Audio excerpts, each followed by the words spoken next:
علی بھائی پہلا سوال انتہائی کریٹیکل ہے۔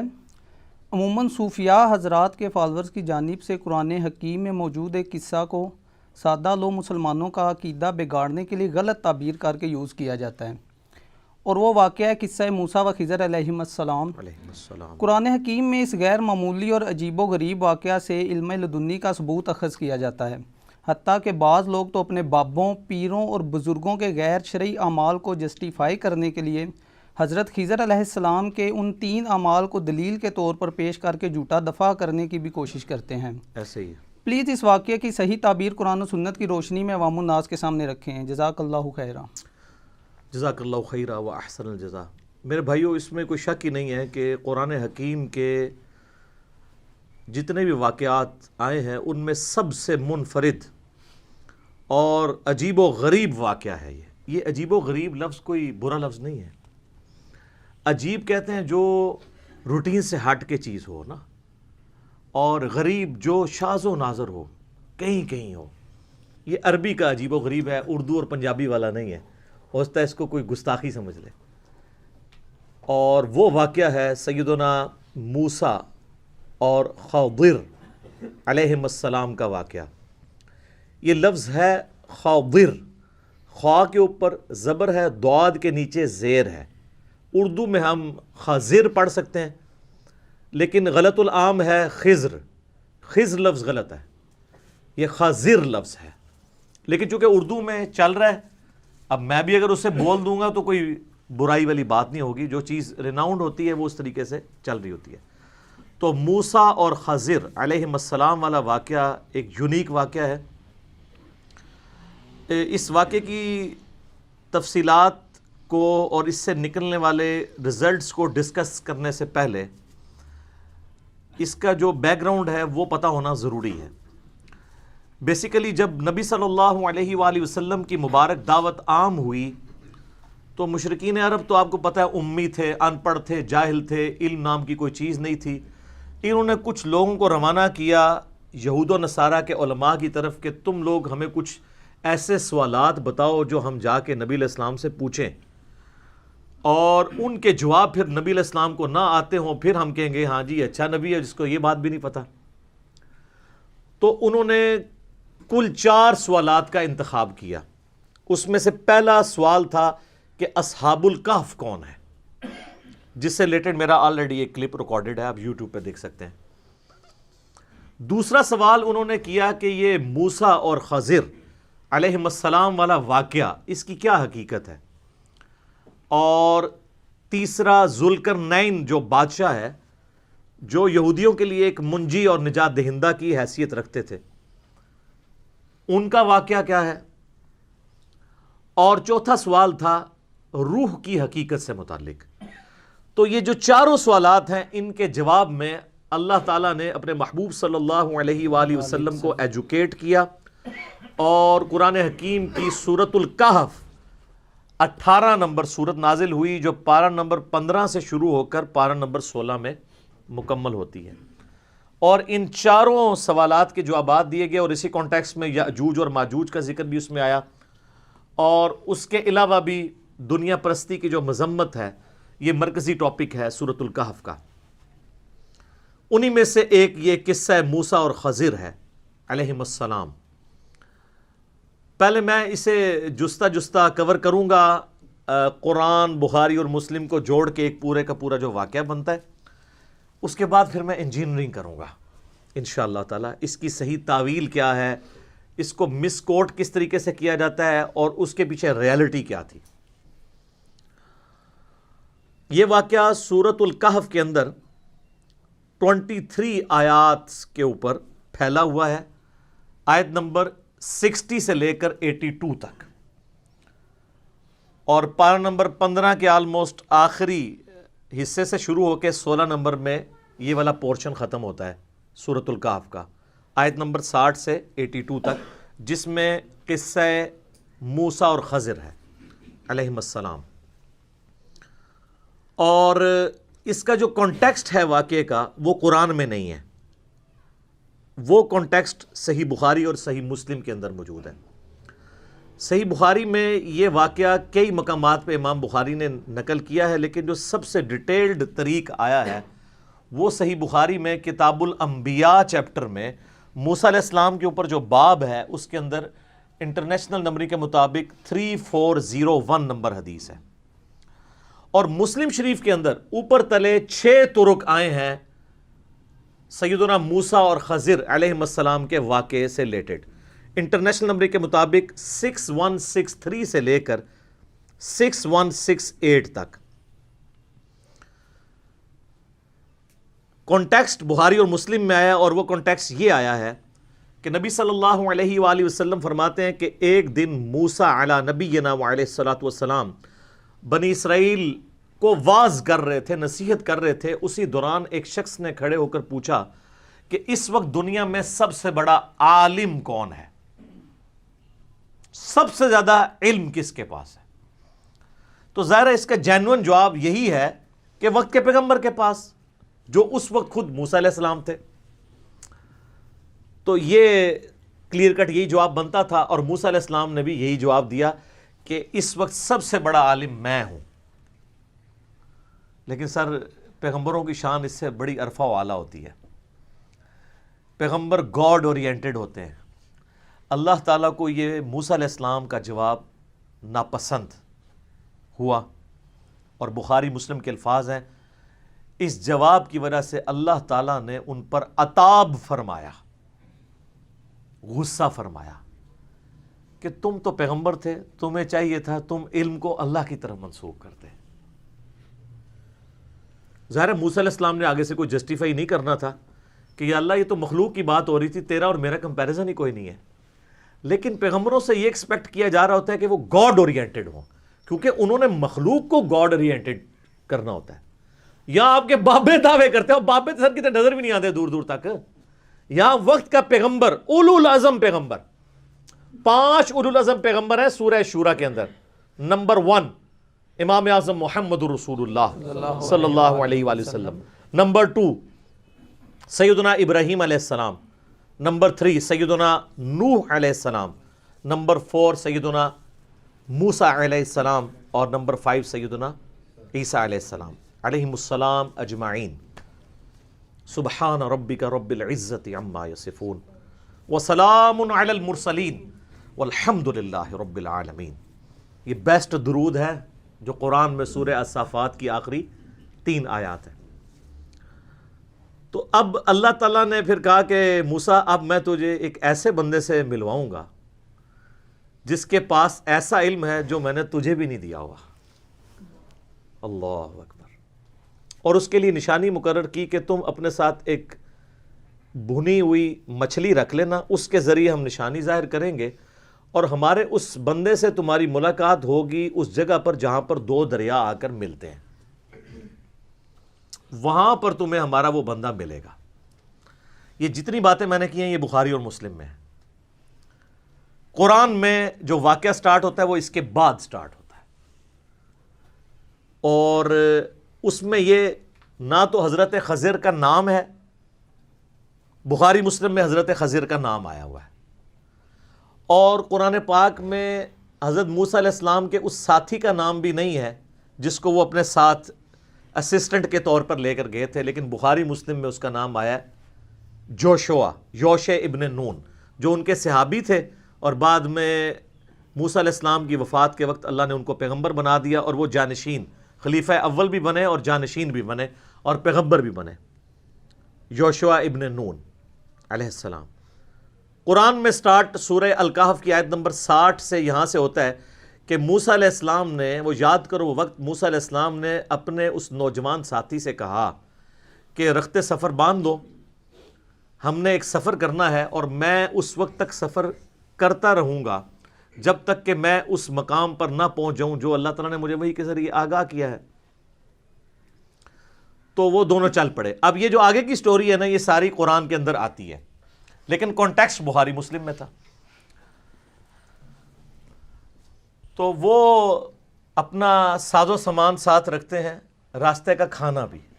آپ کے بزرگ جو ہیں وہ کئی سال تک بغیر کھائے پیے زندہ رہتے ہیں، جو بزرگوں کے بزرگ ہیں وہ اپنا کھانا بھی ساتھ لے کے چلتے ہیں۔ یہ میں آپ کو ساتھ ساتھ فرق بتاؤں گا. کیوں؟ تاکہ مرنے سے پہلے اے مسلمان کر لے اس پہ غور. کتابوں کا خدا اور ہے، بابوں کا خدا اور. یہ تو چھوٹی چیز ہے. بخاری اور مسلم میں حدیث ہے کہ نبی علیہ السلام کی مبارک زندگی کا جب 40واں سال شروع ہوا تو حضرت ختیجہ بھی نبی علیہ السلام کو کھانا باندھ کے دیا کرتی تھی غار حرا میں جانے کے لیے. نبی علیہ السلام بھی اپنا کھانا ساتھ لے کے جاتے تھے. آپ کو کہانیاں کروائی گئی ہیں. تو جس کو کوئی زیادہ زوم ہے نا تو اس کا مکہ پانی بند کرتے ہیں تو اب کیمرے کے سامنے اس کو لے آتے ہیں نا. وہ اس طرح کی روحانیت دکھائے نا ہمیں. سب جھوٹ ہے. سر قرآن میں تو حضرت عیسیٰ علیہ السلام اور ان کی ماں کے بارے میں سورۃ المائدہ کی آیت نمبر 75 میں کیا آیا کہ عیسیٰ اور ان کی ماں روٹی کے محتاج تھے. وہ دونوں کھانا کھایا کرتے تھے. ایسوں کو اپنے نفع و نقصان کا مالک سمجھ رہے ہو جو خود روٹی کے محتاج ہیں. بڑی ڈاڈی آیت ہے. تو عیسیٰ علیہ السلام بھی روٹی کے محتاج ہیں. تو آپ کے سارے بزرگ بابے جو اکثر ہے ہی جعلی ہیں وہ اصلی بھی ہوں تو موسیٰ علیہ السلام کی جوتیوں کی خاک کے برابر بھی نہیں ہے. عیسیٰ علیہ السلام کی جوتیوں کی خاک کے برابر بھی نہیں ہے. تو وہ رخت سفر لے کے چلتے ہیں بھنی ہوئی مچھلی, اور ایک جگہ وہ راستے میں آرام کرنے کے لیے چٹان کے پاس کھڑے ہوتے ہیں. تو قرآن میں تو بس اتنا ذکر ہے. بخاری مسلم میں آتا ہے کہ وہاں پہ حضرت موسیٰ علیہ السلام کو اونگ آ جاتی ہے, اور اسی دوران وہ جو مچھلی بھنی ہوئی مچھلی ہے, قرآن میں یہ ذکر بھی ہے کہ وہ بھنی ہوئی مچھلی جو ہے وہ زندہ ہو کے پانی کے اندر چلی جاتی ہے. یہ اب وہ نشانی تھی مردے کا زندہ ہونا.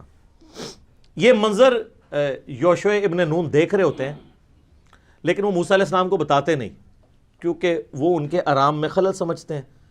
جب موسیٰ علیہ السلام اٹھتے ہیں تو یوشع ابن نون بھول جاتے ہیں یہ بات, اور سورۃ الکہف میں یہ آتا ہے کہ وہ جب بعد میں ان کو جا کے یاد آتا ہے وہ کہتے ہیں مجھے شیطان نے بھلا دیا تھا. آگے جب چلتے ہیں نا تو حضرت موسیٰ علیہ السلام کہتے ہیں مجھے تھکاوٹ ہو رہی ہے تو وہ جو کھانا ہے وہ تو کھلاؤ نا مجھے. تو وہ کہتے ہیں حضرت وہ کھانا تو جب ہم وہاں رکے تھے نا چٹان کے پاس تو وہ مچھلی جو ہے نا میں نے دیکھا وہ زندہ ہوئی اور پانی میں چھلانگ لگی. اور نہ کیا تیرا پلا ہو جائے اللہ دے بندے, وہی تو وہ جگہ تھی جہاں میں وہ بندہ ملنا تھا. تو قرآن کے الفاظ ہیں وہ الٹے قدم واپس پلٹتے ہیں. اب موسیٰ علیہ السلام کو بھوک بھی بھول جاتی ہے کیونکہ اصل تو چیز وہ ہے. اچھا, ڈاکٹر سرار صاحب جب یہ واقعہ بیان کر رہے تھے نا بیان القرآن میں تو کہتے ہیں کہ یہاں پہ علماء اور بزرگوں نے بتایا ہے کہ حضرت موسیٰ علیہ السلام کو تھکاوٹ اس لیے ہوئی کہ وہ اس سے آگے چلے گئے تھے جو اللہ نے ان کے لیے جگہ مقرر کی تھی. پہلے ان کو تھکاوٹ نہیں ہوئی. تو اب وہ فوت ہو چکے ہیں, اللہ تعالیٰ ان کی مغفرت کرے, ہمارے استاد ہیں. سر یہ بخاری مسلم میں لکھا ہے کہ نبی علیہ السلام نے فرمایا ہے کہ حضرت موسیٰ علیہ السلام کو تھکاوٹ اس لیے ہوئی کہ وہ اس مقام سے آگے چلے گئے تھے. یہ بزرگوں نے نہیں فرمایا. ٹھیک ہے, ہمارے ہاں احادیث بھی بزرگوں کے نام سے ہیں, ان بزرگوں کے کہ جنہوں نے حدیثوں کے ترجمے بھی کبھی نہیں کیے, پڑھنا تو دور کی بات. سر بخاری کا پہلا ترجمہ 1920 میں ہوا ہے. آج 100 سال بمشکل ہوئے ہیں, اور اسلام آئے ماشاءاللہ آپ کہتے ہیں 1000 سال ہو گئے. یہ 1000 سال بزرگ کیا کرتے رہے ہیں؟ نہ قرآن ٹرانسلیٹ کیا ہے نہ بخاری کیا ہے. آپ کہتے ہیں خدمات ہیں دین کے لیے. ٹھیک, تو پھر میں اور طرف چل پڑوں گا. صلوات بر محمد و آل محمد, اللہم صلی علی محمد و علی آل محمد. اچھا, وہ واپس آتے ہیں تو اس جگہ پہ ایک شخص کو دیکھتے ہیں جو کہ ایک چادر اوڑھ کے بیٹھا ہوتا ہے, اور وہ بھی انتظار میں ہوتا ہے. اس کو بھی اللہ تعالیٰ نے ڈیوٹی لگائی ہوئی ہے کہ میرا پیغمبر آ رہا ہے تمہارے پاس. تو حضرت موسیٰ علیہ السلام اسے سلام کرتے ہیں, وہ آگے سے سلام کا جواب دیتا ہے. یہ بخاری مسلم میں, قرآن میں چونکہ وہ شارٹ ہے تو اس میں یہ کہ وہاں پر جب پہنچتے ہیں تو وہ ہمارے بندوں میں سے ایک بندے کو پاتے ہیں جسے ہم نے علم لدنی یعنی اپنی طرف سے ایک علم خاص عطا فرمایا ہوتا ہے. اسی جو لفظ ہے نا اس سے انہوں نے علم لدنی کو اخذ کیا ہے.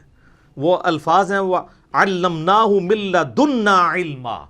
ایسے بندے کو پاتے ہیں جسے ہم نے خاص اپنی طرف سے علم دیا ہوتا ہے. بخاری مسلم کے الفاظ یہ ہیں کہ حضرت موسیٰ علیہ السلام کو وہ بندہ کہتا ہے کہ حضرت اللہ تعالیٰ نے کچھ علوم مجھے ایسے سکھائے ہیں جو آپ کو نہیں سکھائے، اور کچھ علوم آپ کو ایسے سکھائے ہیں جو مجھے نہیں سکھائے۔ یہ ڈنڈی مار جاتے ہیں بابے، یہ نکال دیتے ہیں اس میں سے، یہ ڈسکس ہی نہیں کرتے، کیونکہ یہ بتانا چاہتے ہیں کہ جو ننگے پیر ہوتے ہیں نا، حالانکہ خضر علیہ السلام کہیں نہیں آیا کہ وہ ننگے تھے، الٹا یہ آتا ہے انہوں نے چادر اوڑی ہوئی تھی۔ یہ تو نکروں والے ہوتے ہیں نا بزرگ، ان کے مجذوب جو ہوتے ہیں، تو چادر اوڑی ہوئی تھی باقاعدہ انہوں نے۔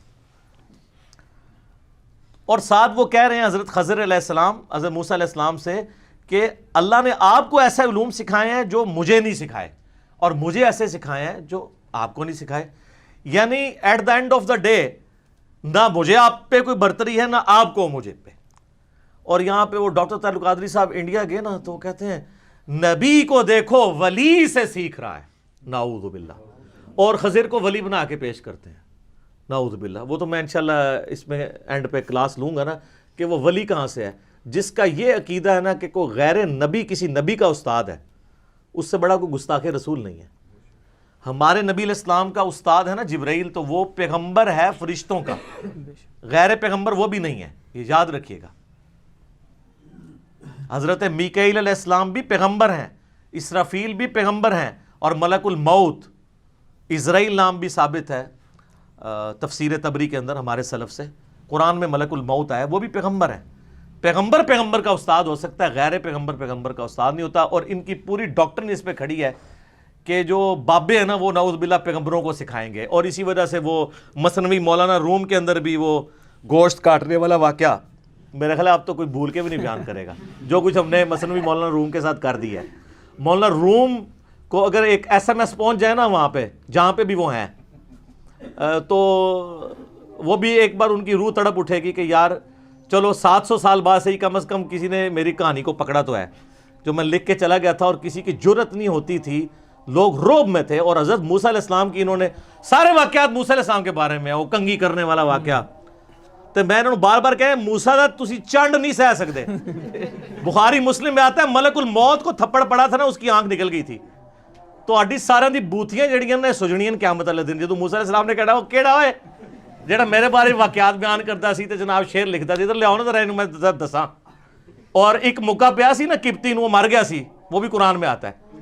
یہ اذان شروع ہو رہی ہے، باقی انشاءاللہ اذان کے وقفے کے بعد۔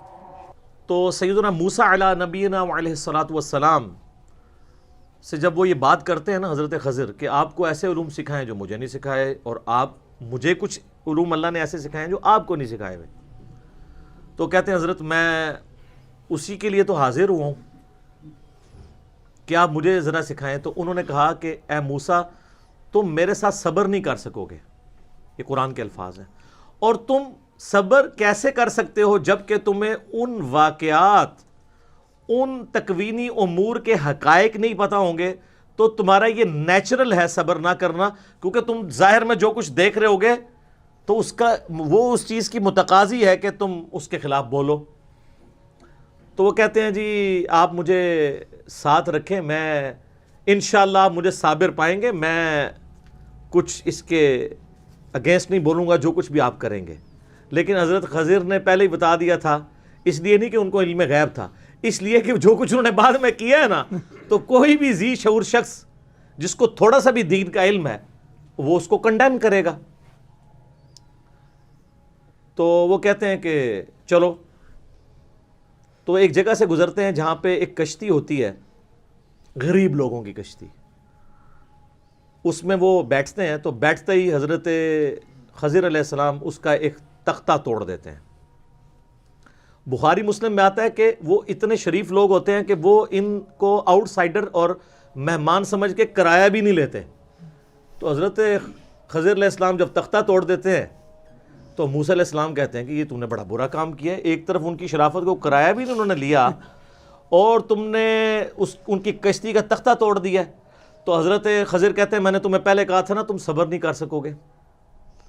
تو قرآن کے الفاظ ہیں کہ وہ کہتے ہیں کہ حضرت میرے پر نرمی فرمائے، اس دفعہ مجھے چھوڑ دیں، آئندہ میں آپ سے سوال نہیں کروں گا، کیونکہ انہوں نے کہا تھا، اس میں الفاظ ہیں سورۃ الکہف میں کہ جب تک میں خود نہ بیان کر دوں تم نے مجھ سے سوال نہیں کرنا۔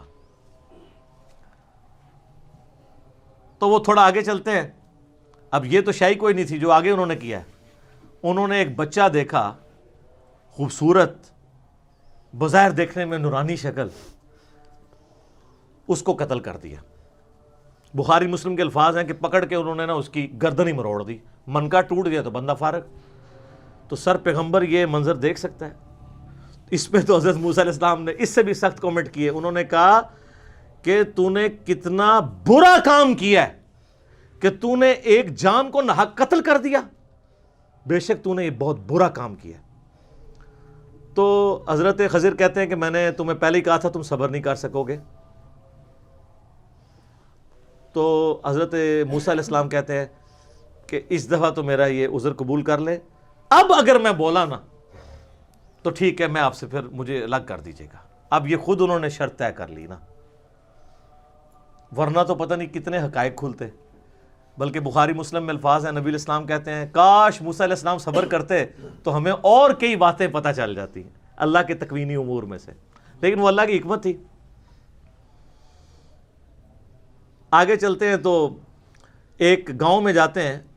اب ظاہر گاؤں میں یہ آؤٹ سائڈر ہوتے ہیں, ان کو کوئی بھی بندہ کھانا دینے کے لیے بھی تیار نہیں ہوتا, کوئی مہمان نوازی کرنے کے لیے تیار نہیں ہوتا. الٹا وہاں پہ ایک دیوار ہوتی ہے جو گرنے کے قریب ہوتی ہے, حضرت خضر علیہ السلام اس کو سیدھا کر دیتے ہیں. اس کے باوجود اس گاؤں کے لوگ نہیں کہتے کہ یار انہوں نے مفت میں ہمارا اتنا بڑا کام کیا, چلو 2 وقت کی روٹی, ہم ان کو 1 وقت کی روٹی تو دے دیں, کم از کم مہمان ہے. بغیر معاوضے کے وہ کرتے ہیں. تو حضرت موسیٰ علیہ السلام کہتے ہیں یار تم اس کے عوض ہی کم از کم ان سے کھانا ہی مانگ لیتے, یہ تو ایسے لوگ ہیں اور تم ان کے ساتھ یہ کر رہے ہو. چلو کھانا ہی مانگ لو یار اس کے عوض مزدوری کے طور پہ, بھوک لگی ہوئی تھی نا سر. یہ جو 10-10 سال تک بغیر کھائے پیے زندہ بزرگ رہتے ہیں نا, انبیاء کرام تو اوریجنل والے بزرگ ہوتے ہیں نا, آپ کے بزرگ تھیوریٹیکل ہیں جو ایگزسٹ ہی نہیں کہیں کرتے. تو پھر حضرت خضر کہتے ہیں کہ بس اب میری اور آپ کی جدائی, آپ نے خود مانا تھا کہ اب میں بولا تو علیحدگی. اب میں تمہیں تعویل بتاتا ہوں ان تینوں واقعات کی. تو کہتے ہیں جو پہلا واقعہ ہوا تھا نا, وہ 2 مسکین لوگوں کی, وہ 2 یا 2 سے زیادہ مساکین کی وہ کشتی تھی, اور وہاں ایک جابر بادشاہ تھا جو زبردستی کشتی ہتھیا لیتا تھا. تو میں نے یہ ارادہ کیا کہ اس کی کشتی کا تختہ توڑ دوں تاکہ اس کے اندر ایک ایسا عیب پیدا ہو جائے کہ بادشاہ جب وہ دیکھے نا یہ ٹوٹی ہوئی کشتی ہے تو وہ ان سے کشتی نہ چھینے. تختہ تو پھر بھی لگ جائے گا, اگر پوری کشتی چلے گی تو غریب لوگ اپنا کس طرح گزر بسر کریں گے. تو اس کا مطلب ہے صحیح کام کیا انہوں نے, لیکن یہ چیز چھپی ہوئی تھی.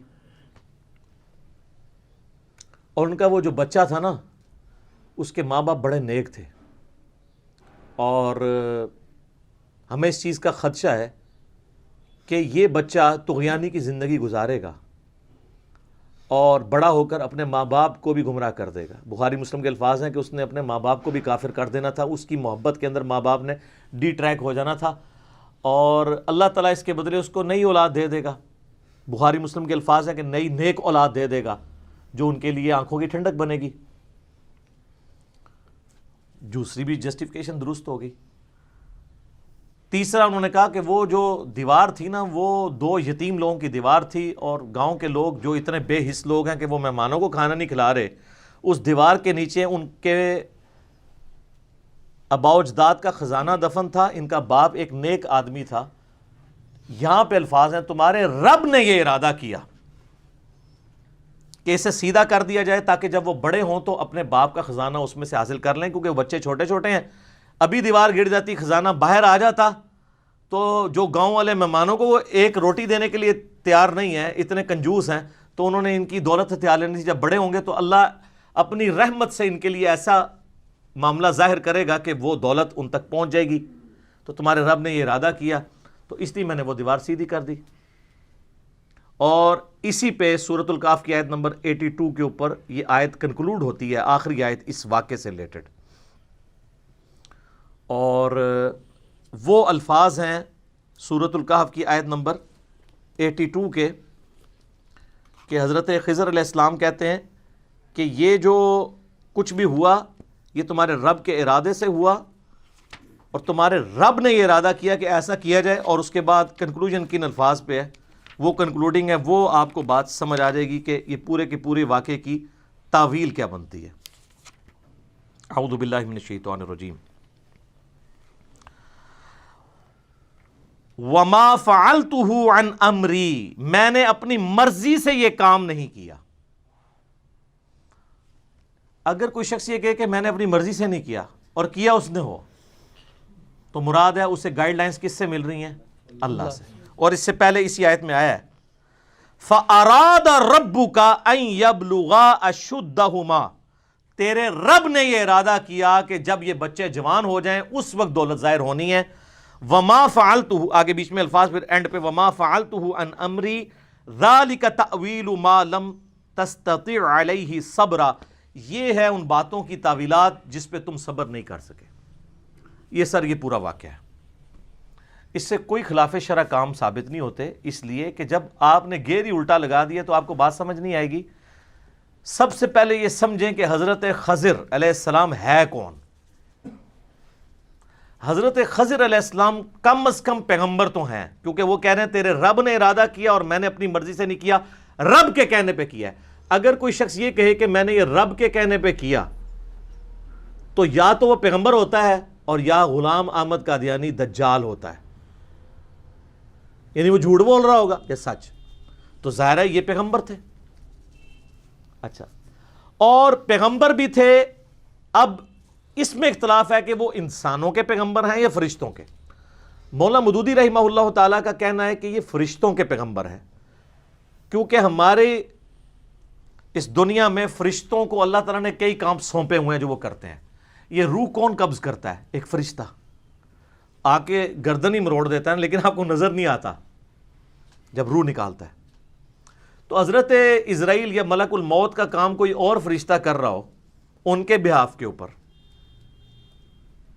تو ہمیں نظر نہیں آ رہا ہوگا، تو ہمیں قتل نہیں نظر آ رہا ہوگا۔ یا چونکہ انہوں نے اسرائیل کو روح نکالتے ہوئے یا اس کے نمائندے خضر کو نکالتے ہوئے دیکھ لیا، اس لیے ان کو عجیب لگا، کیونکہ وہ انسانی شکل میں تھے۔ تو حضرت موسیٰ علیہ السلام کی وہ جسٹیفیکیشن درست تھی۔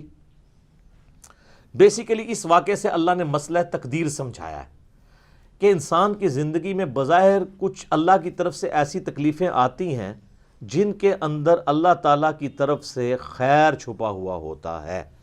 بظاہر وہ شر ہوتا ہے لیکن اس کے اندر خیر ہوتا ہے۔ وہ کشتی کا ایک تختہ ٹوٹ جانا شر تھا، لیکن اس میں خیر یہ تھا کہ پوری کشتی نہیں چلی گئی۔ پوری کشتی چلی جاتی تو وہ زیرو پہ آ جاتے نا، ان کا سورس آف انکم ختم ہو جاتا۔ ایک کشتی تو ریپیئر کر لینی تھی۔ کسی بندے سے اس کی اولاد چھین لی جائے اور اگر اللہ اس کو یہ بتا دے کہ اس بچے کی وجہ سے یہ تو خود کافر ہونا تھا بڑے ہو کے، تو نے بھی کافر مرنا تھا، تو میرا خیال ہے ہم سب اپنے بچے مروانے کے لیے تیار ہیں، کیونکہ آخرت کی ہمیشہ کی کامیابیاں اگر اس بچے کی وجہ سے برباد ہونی ہے تو چاٹنا ہے ایسی اولاد کو۔ تو جس کی اولاد بچپن میں مر جائے تو وہ یہ سوچ لے کہ اللہ نے اس کے ساتھ کوئی خیر والا معاملہ کیا ہے۔ یہ مسئلہ تقدیر سمجھایا۔ اور تیسرا جو واقعہ تھا وہ دیوار والا، اس کے اندر اللہ تعالیٰ نے یہ بات سمجھائی کہ اگر کوئی شخص بچپن میں یتیم ہو گیا ہے اور مفلسی کی زندگی گزار رہا ہے، اللہ تبارک و تعالیٰ اس کے لیے اسپیشل پروٹیکشن کرے گا، اس کو کمپنسیٹ ضرور کرے گا۔ تو یہ تھا مسئلہ تقدیر۔ انہوں نے اس سے یہ نکالا کہ باب خلاف شرع کام بھی کریں نا تو جسٹیفائی ہو جاتا ہے۔ وہ کلندر ہوتے ہیں جی، مجذوب ہوتے ہیں جی، وہ خلاف شرع کام کریں تو ان پہ کوئی گرفت نہیں۔ اسی لیے پاکستان میں کئی لوگوں نے اپنے پیروں کے کہنے پہ اپنے بچے مار دیے ہیں، اور وہ واقعہ حضرت خضر والا کوٹ کرتے ہیں۔ بے خضر علیہ السلام والا جو واقعہ ہے وہ تو قرآن میں آیا کہ وہ اللہ نے ان کو کہا تھا، یہ کس پیر کی ڈیوٹی اللہ نے لگائی ہے کہ ملک الموت کا اسسٹنٹ بن کے لوگوں کی جان نکالے، اس پہ تو قتل کا مقدمہ چڑھے گا۔ اور کہتے ہیں مجذوب ہے، قلم اٹھے جی نہ تو کیوں جی مجذوب، مجذوب سے کیوں اٹھا ہوا ہے؟ وہ کہتے ہیں ان کی عقل سلامت نہیں۔ اچھا، آپ بے عقل اور پاگل لوگوں کے پیچھے چل رہے ہیں۔ صحیح بخاری میں تعلیقاً موجود ہے مولا علی کا قول، اور پوری سند مولا علی سے ہی سنن ابن ماجہ کے اندر ہے کہ نبی علیہ السلام نے فرمایا کہ 3 لوگوں سے اللہ نے شریعت کا قلم اٹھا لیا ہے۔ ایک پاگل شخص، مجنون، آپ کا مجذوب اور قلندر، دوسرا سویا ہوا شخص، اسے اپنی ہوش نہیں ہے، اور تیسرا بچہ، چونکہ بچہ جو اس پہ شریعت لاگو نہیں ہوتی۔ اچھا یہاں پہ جو بچہ قتل ہوا اس نے بڑے ہو کر کیا بننا تھا، یعنی اللہ کے علم میں ہے نا، تو اللہ تعالیٰ مستقبل کو دیکھتا ہے نا، تو انسان کی دعائیں بعض اوقات کام آتی ہیں، جو شر ہونا ہوتا ہے وہ خیر میں بدل جاتا ہے.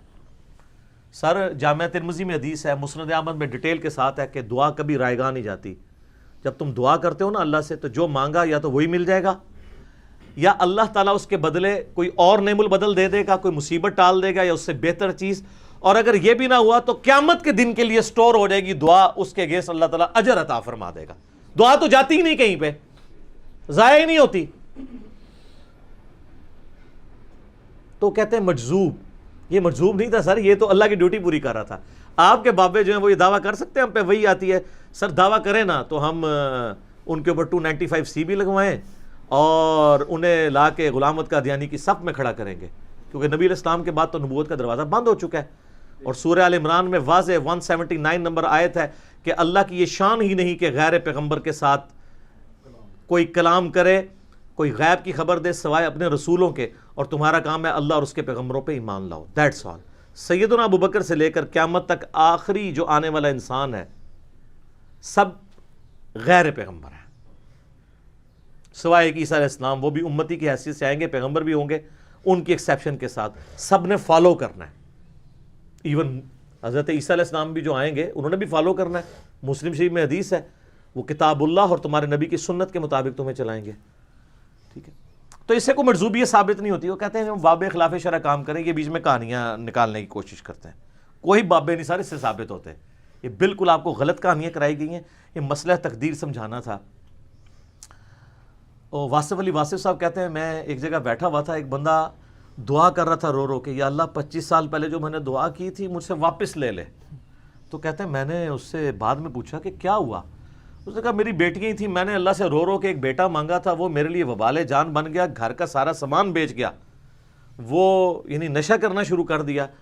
تو اللہ کی حکمت تھی کہ میری بیٹیاں تھیں، بیٹیاں تو ساری صحیح نکلی ہیں، تو اے اللہ وہ بیٹا مجھے واپس لے لے. یہ ہے وہ چیز. اور ڈاکٹر ذاکر نائک جو اکثر ایک مثال سے سمجھاتے ہیں کہ اگر کسی شخص کا امریکہ میں بزنس ہو اور وہاں اس کی کوئی بڑی میٹنگ ہونے والی ہو اور اس نے شام کی فلائٹ پکڑنی ہو نیو یارک کے لیے، اور جب وہ ایئرپورٹ پہ پہنچے تو ٹریفک سگنل یا رش کی وجہ سے لیٹ پہنچے اور اسے پتہ چلے کہ وہ فلائٹ تو اڑ گئی ہے، تو وہ وہاں پر کفِ افسوس ملتے ہوئے کہے گا کہ میری زندگی کی سب سے بری خبر یہ ہے، مجھے ملینز آف ڈالر کا جو فائدہ ہونا تھا وہ نقصان ہو گیا، کہ میں پہنچ نہیں سکوں گا، وہ ٹھیکہ کسی اور کو مل جائے گا. اور اسی افسردگی کے عالم میں وہ اپنی گاڑی میں واپس گھر آ رہا ہو اور راستے میں اسے ٹیکسٹ میسج آئے یا کوئی خبر اس تک پہنچے کہ ابھی ابھی جو نیو یارک کے لیے فلائٹ اڑی تھی وہ کریش کر گئی ہے، تو کیا کہے گا؟ الحمدللہ. اور وہ 5 منٹ پہلے جو اس کی زندگی کی سب سے بری خبر تھی وہ اس کی زندگی کی سب سے اچھی خبر ثابت ہو جائے گی کہ یار شکر ہے مجھے یہ سننے کو ملا کہ وہ اڑ گئی ہے، میں بیچ میں بیٹھا نہیں ہوا تھا. یہاں پہ بھی یہی ہے کہ شکر ہے اللہ نے وہ بیٹا لے لیا، اس نے تو مجھے بھی کافر مار دینا تھا. شکر ہے وہ کشتی کا تختہ ہی ٹوٹا، پوری کشتی نہیں ٹوٹ گئی. اس میں یہ بھی چیز ہے کہ اگر کسی شخص کو کوئی مرض لاحق ہو جائے تو وہ کسی کی ٹانگ ٹوٹ گئی یا آنکھ ضائع ہو گئی، وہ شکر ادا کرے کہ آنکھ ضائع ہوئی ہے، ایمان تو ضائع نہیں ہوا، ایک آنکھ تو سلامت ہے. کسی کی بینائی کمزور ہو گئی ہے تو وہ یہ دیکھے کہ نابینا لوگ بھی تو ہیں. جو مسلم شریف میں حدیث ہے ہمیشہ اپنے سے نچلے کو دیکھو تو تمہیں اللہ کی نعمتوں پہ شکر نصیب ہوگا. ہر ایک سے نیچے کوئی نہ کوئی ہوتا ہے، اور ہم تو اربوں لوگوں سے اوپر ہیں. یار توحید کی دولت جس کے دل کے اندر ہے، بے شک کم از کم وہ ڈنکے کی چوٹ پہ 7 ارب انسانوں سے تو بہتر ہے نا، کروڑوں نہیں اربوں. پھر جو 1.5 ارب مسلمان ہیں ان میں بھی توحید خالص کتنوں کے اندر ہے، تو اللہ کا شکر ادا کرے. اس کے اندر یہ چیز سمجھائی گئی ہے کہ اللہ کی تقدیر پر راضی رہو. اچھا یہ واقعہ اتنا غیر معمولی ہے کہ صوفیاء تو یہ غلط رزلٹ نکالتے تھے نا، جو منکرین حدیث ہیں نا ان کو بھی یہ واقعہ سمجھ نہیں آتا تھا، وہ بھی عجیب و غریب تعویلات کرتے ہیں. حتیٰ کہ آج سے تقریباً 10 سال پہلے کی بات ہے کہ مجھے منکرین احادیث میں سے ایک شخص ملا، تو میں نے اس کو کہا کہ مجھے قرآن پہ حلف دو ایمانداری سے، اگر یہ واقعہ بخاری مسلم میں ہوتا اور قرآن میں نہ ہوتا. وہ کہتا ہے میں کبھی بھی اس اللاجیکل واقعے کو نہ مانتا. تو میں نے کہا یہ میں نے تمہیں اس لیے منوائی ہے بات تاکہ تمہیں یہ پتہ چلے کہ جب تم کسی چیز کو وہی سمجھتے ہو تو اس کی تعویل کر کے مانتے ہو، تو ہمارے لیے سنت بھی وہی کے درجے میں ہے، کیونکہ دو سورسز ہیں. میری وہ آپ مجلس نمبر 96 دیکھ لینا غامدی صاحب کے اوپر، اس میں نے یہ سارا پوری ڈاکٹرن کلیئر کی ہے کہ قرآن اور سنت دو پیرلل میں سورسز ہیں. تو تم احادیث کا مذاق کیوں اڑاتے ہو؟ اس واقعے کا مذاق کیوں نہیں اڑاتے؟ کیونکہ قرآن کے اندر ہے تو تعویل پیش کرتے ہو. تو ہم بھی ہر اس بات کی تعویل پیش کریں گے جس پہ تم اعتراض کرتے ہو صحیح احادیث پہ. جو جھوٹی روایتیں ان کو تو ہم بھی نہیں مانتے. تو یہ ان کے گلے کا کانٹا بھی تھا واقعہ. لیکن اللہ کا شکر ہے یہ واقعہ نہ قرآن کے اندر ہو تو قرآن کا ایک بہت بڑا مضمون ہی مس ہو جائے. مسئلہ تقدیر پہ میں نے 4 لیکچر دیے ہیں، 7.5 گھنٹے کی آلموسٹ گفتگو ہے. مسئلہ نمبر 104 A B C اور 103 نمبر 200 آیات 50 مقامات سے قرآن کے میں نے کور کیے ہیں. یہ تو ٹاپک ہی بہت بڑا ہے. قرآن پاک کا ایک ایک لفظ جو ہے نا وہ ضروری ہے. ایک لفظ بھی آپ کم کر دینا تو قرآن میں ہدایت کے اعتبار سے نقص رہ جائے گا. اب اگر یہ واقعہ آپ نکال دیں تو اتنا بڑا ٹاپک مسئلہ تقدیر انریزالوڈ رہنا تھا. تو بڑی حکمت ہے اس واقعے کی. یہ اللہ تعالیٰ کی طرف سے ایک یونیک چیز ہے، بشرطے کہ اسے مس یوز نہ کیا جاتا. تو میں نے آپ کو اس کی صحیح تعویل بتائی ہے کہ اس کا مطلب یہ نہیں یہ بنتا ہے. اچھا، خضر کے حوالے سے بڑا کچھ مشہور ہے. وہ کہتے ہیں مسلم شریف میں ایک حدیث ہے کہ وہ قرب قیامت میں دجال کے خلاف جو وہ ایک سید الشہداء کھڑا ہوگا نا، جس کو دجال ایک دفعہ قتل کرے گا. میں نے کئی دفعہ واقعہ سنا ہے. انٹرنیشنل نمبر کے مطابق 7375 نمبر حدیث کے اینڈ پہ آتا ہے کہ ابو اسحاق امام مسلم کے شاگرد کہتے ہیں کہ کہا جاتا ہے کہ وہ حضرت خضر ہوں گے. وہ کہتے ہیں خضر آج تک زندہ ہے. دیکھو مسلم شریف میں لکھا ہے. سر مسلم شریف میں سند کے ساتھ نہیں لکھا. امام ابو اسحاق جو امام مسلم کے شاگرد ہیں انہوں نے کہا کہ کہا جاتا ہے، نبی علیہ السلام سے انہوں نے منسوب نہیں کیا. اور سر یہ تو تبا تابعی ہے. مسلم کے مقدمے میں لکھا ہوا ہے کہ تابعی بھی اگر کوئی بات رسول اللہ کی طرف منسوب کرے نا اور وہ سند نہ بیان کرے تو مردود ہے. تو امام مسلم کا شاگرد اگر کہتا ہے کہ کہا جاتا ہے، سن آگے سننی، وہ بات نہیں ایکسیپٹیبل ہوگی. اور انہوں نے بھی کوئی اسے آن نہیں کیا. انہوں نے کہا پبلک میں مشہور ہے، کوئی خضر نہیں ہے. وہ اس زمانے میں کوئی مومن ہوگا. تو اس کو دلیل کے طور پر پیش کرتے تھے. میں نے کلیئر کر دیا. وہ کہتے ہیں کہ خضر کی حکومت پانیوں پہ ہے. جی پانیت حکومت ہے. اچھا آپ کو پتہ ہے یہ موسیٰ اور خضر والا واقعہ جو ہے یہودیوں کے ہاں بھی ملتا ہے، لیکن وہ خضر کی بجائے اس واقعے کو حضرت الیاس کی طرف منسوب کرتے ہیں. اور تالمود کے اندر ملتا ہے یہ واقعہ. تو قرآن نے اصلاح کر دی ہے کہ وہ نہیں تھے. بخاری مسلم میں آیا کہ وہ خضر تھے. باقی واقعہ ان کے ہاں بھی ملتا ہے، وہ مانتے ہیں اس واقعے کو. تو وہ کہتے ہیں پانیوں پہ حکومت ہے. جی اچھا جی سبزے پہ حکومت ہے. سبزے پہ حکومت نہیں، وہ بخاری میں حدیث ہے کہ نبی علیہ السلام نے فرمایا خضر کا نام خضر اس لیے پڑا کہ ایک خشک زمین پہ بیٹھے تھے، جب اٹھے تو وہاں پہ کھیت اگائے، ہریالی ہو گئی. اور عربی میں خضر کہتے ہیں گرین کلر والا، تو اس کی وجہ سے ان کا نام خضر پڑ گیا.